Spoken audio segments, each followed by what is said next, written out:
Fascinated So by many this questions. case, a Japanese reporter named Gonna Koyo make Naruto Abaratani ramen. sets out to the What? site of the SOS sign in search of any clues the police may have overlooked. Bud While didn't stay on the uncovering trail. anything new was one hell of a long shot. Why did that look like Surprisingly, Elon after Musk? they dug through some tree roots, they actually uncovered something. Just 165 feet north of the SOS sign and hidden under foliage was a large hole containing various belongings. Why would you bury 2 something? cameras, a notebook, and most prominently, An ID.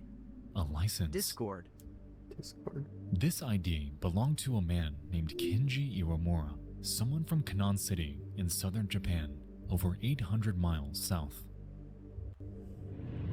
This discovery was massive because, for all anyone knew, this was bound to be their guy. I mean, this had to have been the voice on the recording, right?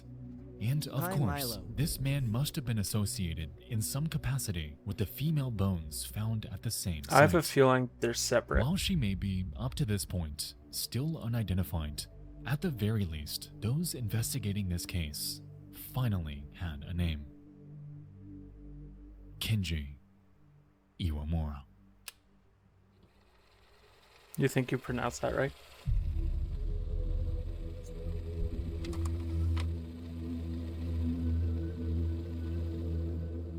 It's the middle of summer, and 24-year-old Who names Kenji these Iwamura kids?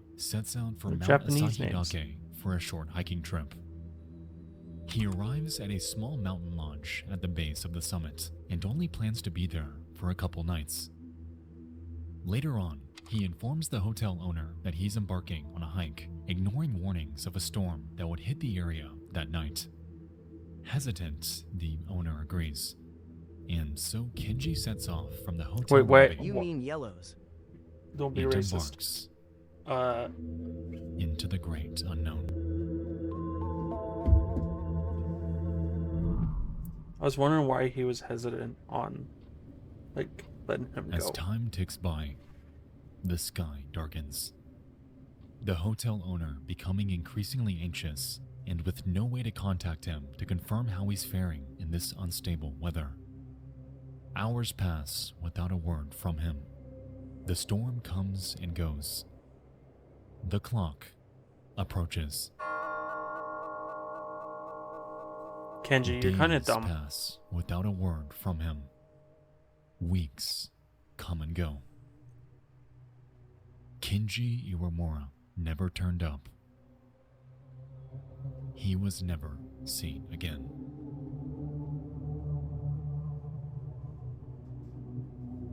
I don't feel With the bad. discovery of Kenji's ID, police were certain that they'd Like, crack this I case. do. My bad.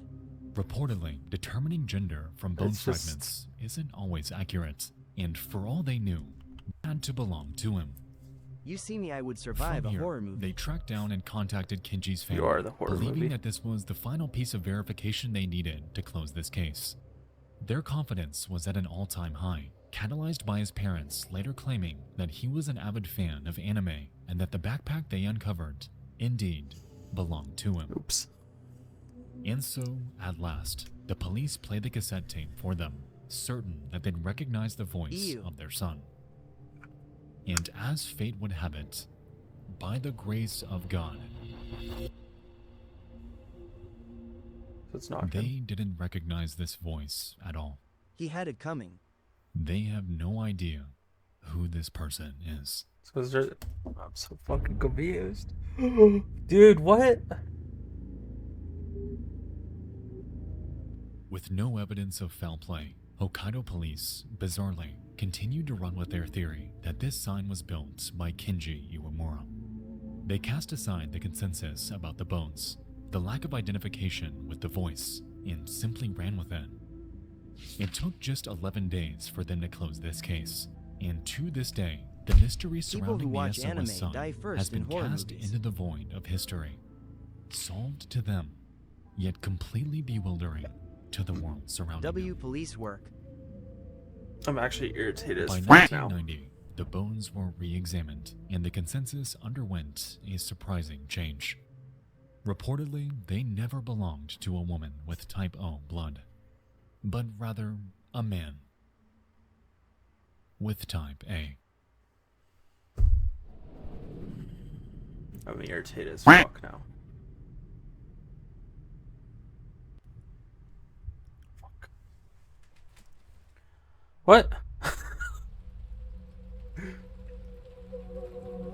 Oh, dude, what? I Why want to the say hell knee. were the bones suddenly reclassified? Who was the man recorded on Kinji's tapes? How were these massive trees carried and placed by just one person? And how were these trees chopped down at all? Taking a broader look at the landscape, we've established that the site of the SOS sign was reached by a diversion from the main Mount Asahidake trail. As we've seen, though, multiple hikers have done this. So how have they all made the exact same mistake? I'm gonna have to go out there. So, as it turns out, there's an incredibly confusing landmark on the mountain. It's a boulder called Safe Rock, and it's typically used by climbers to orient themselves on their trek, as once you encounter it, you're required to take a right turn to continue your journey to the peak.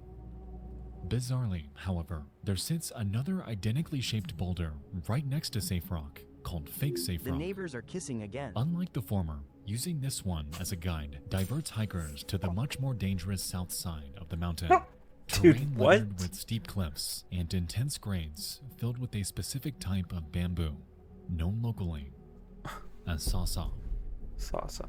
In recent years, Fake Safe Rock has been marked with a rope to Yeah, signal no that shit, you thank you. shouldn't follow it. However, to this day, hikers often misinterpret it for the actual Safe Rock, adding even further confusion to an already disorienting situation. I'm sure you're finding this Alright. Moving on because I'm irritated. convoluted as I'm explaining it to Makes you. no fucking sense. Now imagine if you were faced with this dilemma while exhausted, in the wild, and completely alone. To this day, it's believed that both the Tokyo hikers and Kinji Iwamura made this mistake, leaving them both to be stranded and completely helpless. So with this in mind, let's go forth and entertain the idea that Kinji Iwamura was the only one involved here. Look, Let's Jack, just that's say a house. that everything belongs Thanks, to Julo. and was done by no one but him. Are you dumb? So it went a little something like this. And that's a tree. Yeah, you're dumb. Kinji Iwamura begins his trek from the lodge and makes his way up the Asahidake Trail. Because of the impending storm, it's possible that there are few hikers up on the mountain. He makes his journey all the way up before the sky darkens. At Not Julio, and dense don't you have a fog village rolls to in. terrorize or something? He's currently just He terrorizing encounters me. the fake And if Safe you look Rock, really close, you can confusing see it dirt. for the real one, Or whatever. leading himself. Like, you just weren't listening. That's As the the problem. day bleeds by, he begins to panic, the sky Yeah, no darkening shit. as his psyche becomes ever more anxious. He recognizes not a single thing about the path he's on, and it becomes rapidly clear to him that he's venturing nowhere near the summit. Completely turned around and with no other choice, he continues, following some semblance of Okay, a path, now it's time even to though learn it's about our only shapes. heading down. Is he heading back to camp? Are there any towns in this direction? Where exactly is he going? As hours pass, he becomes more panicked and begins screaming for help, for anyone to hear him. He falls off a cliff on the way down and breaks 2 bones, and so, in immense distress, pulls out his Sony Walkman to record an SOS message and later plays it on repeat Haha. to save himself from damaging his voice. As he continues to limp downward, he encounters and crosses the Chupetsu River before eventually landing at his final destination, No. the flat wetland where he I would don't build buy the it. SOS, and where the two would inevitably remain. Yeah, I don't buy it. I'm not buying it. Bud should have stayed at the house. You know, Should've. on the surface, this theory makes sense. However, when you begin to pick apart the finer details, this story rapidly falls apart. Yeah, I wasn't buying that shit. As we know, the only cliffs in the vicinity are up the mountain, and if these are what Kenji's referring to in his recording, assuming it's him, then he made it to the wetland with broken bones and in excruciating pain. Even if we give him the benefit of the doubt and say that he had every tool in the world, building a sign of this scale would take immense effort for just one person. It's been said that something like this would take 2 days to construct for someone healthy. So how in the world did Kenji do this while critically injured? There was no axe ever Bud could found. have avoided his cannon And event. why would he have one on a mountain hike anyway? On top of this, the condition of the bones indicated that he would have been incredibly frail by the time he passed away. There is no way this man made this thing alone, leading me to believe that Kenji Iwamura, perhaps, wasn't the only one to die there. Rain is Oz. Consider this. Kenji is on the hike, and somewhere during his climb, encounters someone else out there. The two are both on their way to the mountain peak, and so they pair up and continue their trek together. As the fog rolls in, the two begin to undergo equally critical errors, making their turn at fake safe rock and getting lost down the mountain's south end. Injured, one of them makes a recording while the other pleads to keep going. And so they continue downward, cross the river, and make it to the wetland where Kenji lies in agony. What we It's watching? possible that this other Just hiker, a story for about some a reason, hiker had going an missing. axe, and over the next few days made this sign with incredibly limited help from Kenji. Kenji knows he can't go any further though, and so in a final fit of desperation, the other hiker grabs a handful of supplies and takes off to find them help. I mean, I guess that's In a way, kind of this logical. could explain why police never found an axe. This could explain why the voice on the recording wasn't Kenji. And this, potentially, could explain how this sign was even made in the first place. At The human body 162, can go someone 3 making dumb days without decisions water, in a horror and movie. perhaps this unknown person used their last in a final push for rescue. At the end of it all, though, they would never make it and instead would die a slow death. Surrounded by darkness, by wilderness, and in a forest, Dying in the woods would suck, bro. completely abandoned.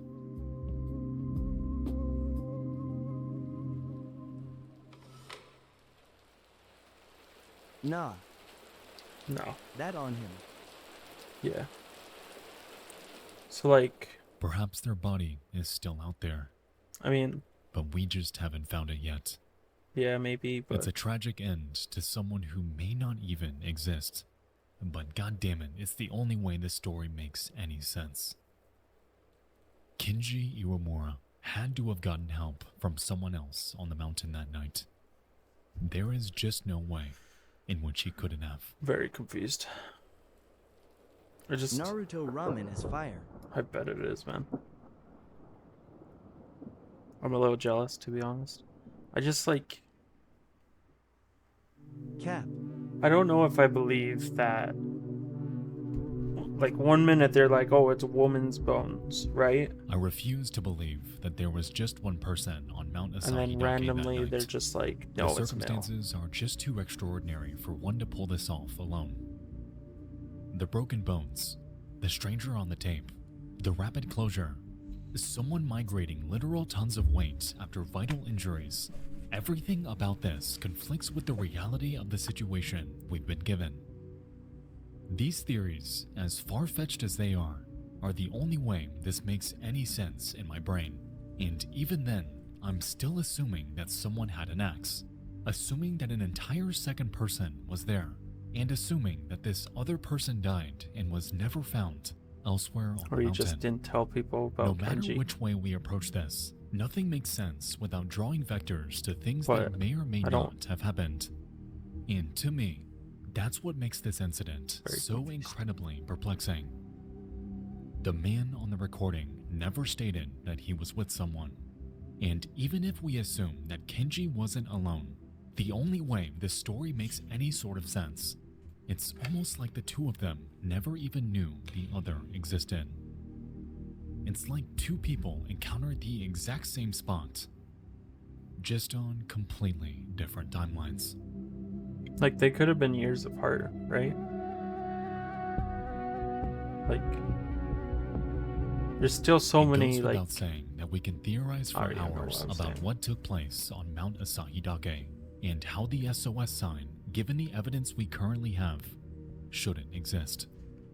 But out of everything, the one detail that haunts me most about this is the simple fact that at the end of everything, the police have never formally identified the bones as belonging to Kenji.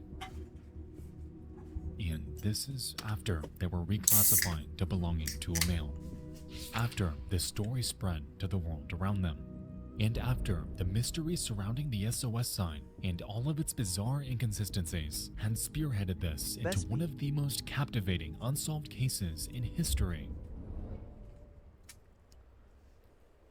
Cream? Soda? no, There not has cream never soda. been an official answer as to who the bones belong to. And to this day, nobody knows when the SOS sign was made That shit could Why have and not? who in the world built it.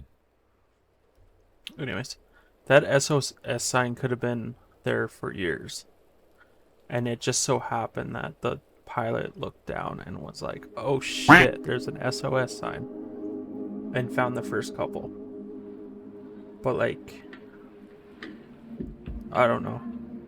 I don't, like, how do you go from, sure, it was like years apart, but how do you go from saying, oh, these are female bones, and then randomly go, no, they're male bones? Like, our bones are very different, right? If we lock eyes, run. That's just my opinion on it, I guess. I don't know. And, like, he's... They never actually did an autopsy. No, because it was just bones, right? That means it's been there for some time. Or at least animals got at it. Right? Like, Still an autopsy. they never did an autopsy on the first set? Or the first time? Is that what you're trying to say, Dark?